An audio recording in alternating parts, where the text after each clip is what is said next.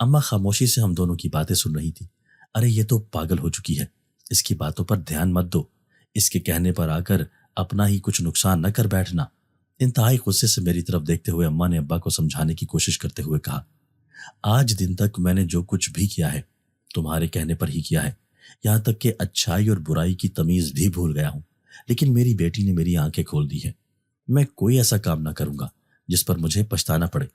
مجھے اللہ پر یقین رکھنا چاہیے، وہی سب سے بڑا کارساز ہے۔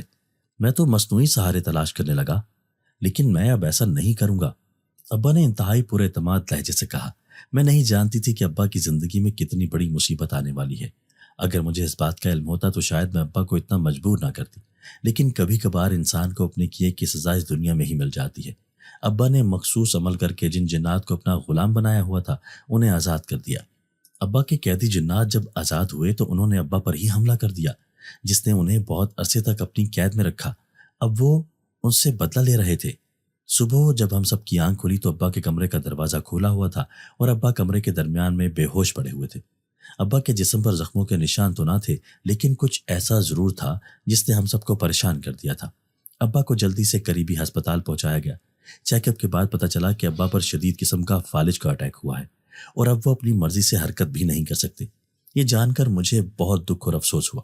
میں نے کبھی سوچا بھی نہ تھا کہ ابا کو ایک معذور اور لاچار انسان کی طرح زندگی گزارنی پڑے گی، لیکن یہ شاید ان کے گناہوں کی سزا تھی۔ ابا کا علاج جاری تھا، لیکن کوئی افاقہ نہ ہو رہا تھا۔ ایک ٹانگ اور بازو تو بالکل بھی حرکت نہ دے سکتے تھے۔ اپنی بے بسی اور لاچاری پر اکثر ان کی آنکھوں سے آنسو بہتے ہوئے دکھائی دیتے۔ وہ نہ صرف اپنی مرضی سے حرکت کر سکتے تھے بلکہ زبان سے کوئی لفظ بھی ادا نہیں کر سکتے تھے۔ انہیں اسی حالت میں دیکھ کر مجھے ایسا لگتا تھا جیسے اس سب کی ذمہ دار میں ہوں۔ ابا کو ہسپتال سے گھر بھیج دیا گیا تھا، لیکن ان کی حالت میں کوئی فرق نہ آیا تھا۔ وہ معذور ہو چکے تھے۔ اماں نے ان کے علاج کی بہت کوشش کی، یہاں تک کہ ایک روحانی بزرگ کو بھی گھر پر بلا لیا۔ ابا کی حالت دیکھ کر مجھے بہت افسوس ہوتا تھا، لیکن ایک بات کی تسلی تھی کہ وہ راستے سے بھٹک چکے تھے، لیکن انہوں نے اس راستے کا انتخاب کر لیا تھا جو کہ سچائی کا راستہ تھا۔ ایک بیٹی ہونے کے ناطے میں نے پوری کوشش کی تھی کہ میرے ابا گناہوں کی دلدل سے باہر نکل آئے، اور پھر اس میں کسی حد تک کامیاب بھی ہو گئی تھی۔ مجھے اللہ تعالیٰ کی ذات پر پورا بھروسہ تھا کہ وہ ابا پر اپنی رحمت کی بارش ضرور برسائیں گے، کیونکہ جو رب کی طرف لوٹ کر آتا ہے اللہ تعالیٰ اسے کبھی تنہا نہیں چھوڑتا۔ دوستو، اگر آپ کو آج کی ہماری یہ ویڈیو پسند آئی ہے تو اسے لائک کیجئے اور اسے اپنے پیاروں کے ساتھ شیئر ضرور کیجئے گا۔ اور ہاں، اگر آپ نے ابھی تک ہمارا چینل سبسکرائب نہیں کیا تو ہمارا چینل سبسکرائب کر دیجئے اور بیل آئیکن بھی پریس کر دیجئے تاکہ ہماری ہر نئی آنے والی ویڈیو آپ کو بر وقت مل سکے۔ اللہ حافظ۔